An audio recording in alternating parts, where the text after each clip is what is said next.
Hi అండి. నమస్తే. Welcome to అమ్మాయి లోకం. అందరూ ఎలా ఉన్నారు? నేనైతే చాలా బాగున్నాను. మీరందరూ కూడా బాగుండాలని మనస్ఫూర్తిగా కోరుకుంటున్నాను.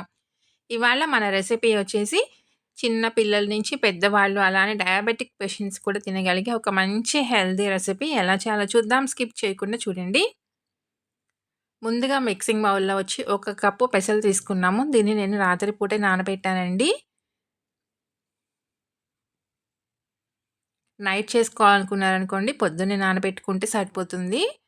నేను మార్నింగ్ బ్రేక్‌ఫాస్ట్‌లోకి కాబట్టి రాత్రిపూట నానబెట్టి పెట్టుకున్నాననమాట. ఈ కప్పుతో కప్పు తీసుకున్నాము. ఇప్పుడు నీరంతా వంపేసుకొని పెసలు మాత్రం మిక్సీ జార్‌లోకి మార్చుకుందాం. 3 పచ్చిమిర్చి, 1 ఇంచు అల్లం ముక్కని కట్ చేసుకొని వేసుకున్నామండి. పచ్చిమిర్చి వచ్చి కారానికి తగినట్టుగా అడ్జస్ట్ చేసుకోండి. ఒక 2 రెబ్బలు కరివేపాకు వేసి కొంచెం బరకగా గ్రైండ్ చేసుకుందాము. నీళ్ళేమీ వేయకుండా. చూడండి ఈ విధంగా ఉంటే సరిపోతుందనమాట. దీన్ని మిక్సింగ్ బౌల్‌లోకి మార్చుకుందాం.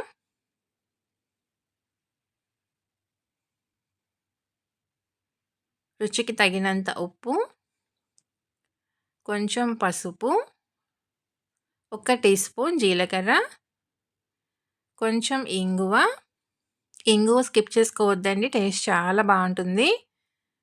ఒక పెద్ద ఉల్లిపాయని సన్నగా తరిగి పెట్టుకున్నాం. దాన్ని కూడా వేసేసుకుందాము. ఒక మీడియం సైజ్ క్యారెట్‌ని తురుముకు పెట్టుకున్నామండి. దాన్ని వేసుకుందాం. సన్నగా తరిగిన కొత్తిమీర కొంచెం వేసి మొత్తం మంచిగా కలిపేసుకుందాము. దీనిలో కారం అంతా ఇంకా మనకి పచ్చిమిర్చి కారమేనండి. కొంచెం కారం కారంగా ఉంటేనే బావుంటుందనమాట. అందుకని దానికి తగినట్టుగా మీరు కారం అనేది అడ్జస్ట్ చేసుకోండి. ఇలా కలుపుకున్న తర్వాత ఒక కప్ వచ్చి జొన్నపిండి తీసుకున్నామండి. ఏ కప్పుతో అయితే మనం పెసలు తీసుకున్నామో అదే కప్పుతో ఒక కప్పు జొన్నపిండి కరెక్ట్‌గా సరిపోయిందనమాట. మీకు కనుక పిండి కొంచెం పలచనైనట్టుగా కనుక అనిపిస్తే 1, 2 టేబుల్ స్పూన్లు ఎక్కువగా వేసుకోండి జొన్నపిండేను.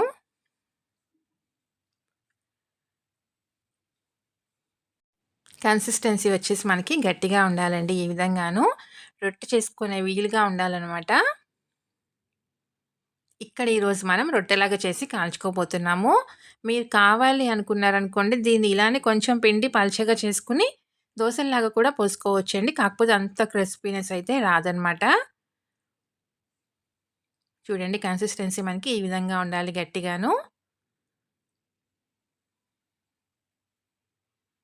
ఇప్పుడు బటర్ పేపర్ తీసుకుందాము. కొంచెం నూనె అప్లై చేసుకొని దీన్ని పల్చగా రొట్టెలాగా కాల్చుకుందామండి. అప్పుడే మనకి మంచి క్రిస్పీగా వేగుతుందనమాట.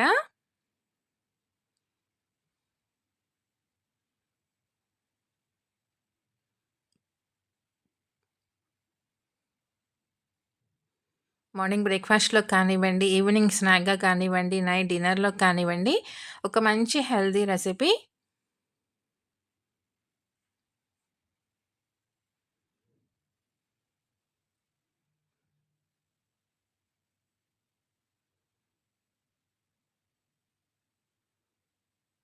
ఎక్కడ మందంగా లేకుండా వీలైనంత పలుచగా దీన్ని ప్రెస్ చేసుకుందాము.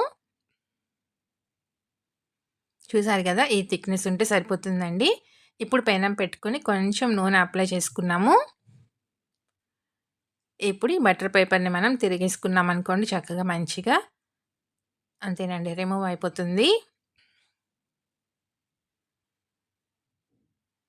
ఇక్కడొచ్చి నేను వెన్న వేసి కాల్చానండి. ఇది ఇంట్లో తయారు చేసుకున్న వెన్న అనమాట. మీరు కావాలంటే నార్మల్‌గా నూనె వేసుకొని కూడా కాల్చుకోవచ్చు. కానీ ఇలా వెన్న వేసి కాల్చుకోవటం వల్ల టేస్ట్ చాలా బావుంటుందండి.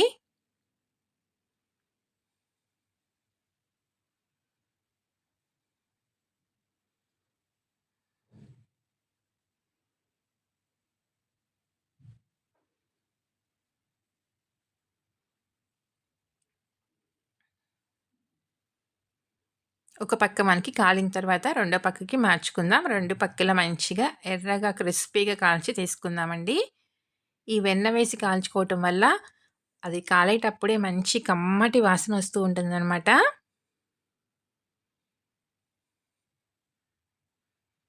ఎంత పలుచగా చేసుకుంటే మనకి అంత మంచి క్రిస్పీగా కాలుతుందండి. ఇంక దీనిలోకి చట్నీ కానీ ఏమీ అవసరం లేదు. అలానే తినేయొచ్చు. చాలా కమ్మగా ఉంటుంది. మీరు కావాలి అనుకున్నారనుకోండి టమాటో చట్నీ బావుంటుంది. లేదంటే అల్లం పచ్చడి కూడా బావుంటుంది.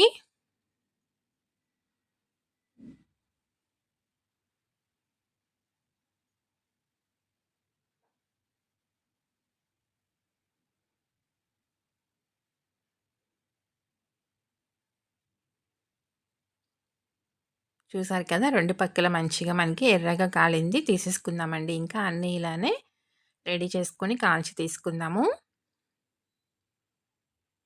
తప్పకుండా మీరు ట్రై చేసి చూడండి. మీకెలా వచ్చిందో కూడా నాకు తప్పనిసరిగా కమెంట్ చేయండి.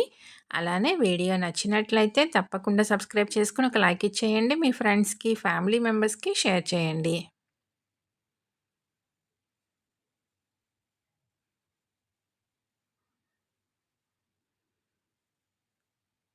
ఒకటి తుంచి చూద్దామండి. చూసారు కదా! ఎంత క్రిస్పీగా ఉందనమాట. టేస్ట్ అయితే చాలా అంటే చాలా బావుందండి. 1, 2తో అస్సలు ఆగరనమాట. అంత కమ్మగా ఉంది. తప్పకుండా ట్రై చేసి చూడండి. Thank you for watching.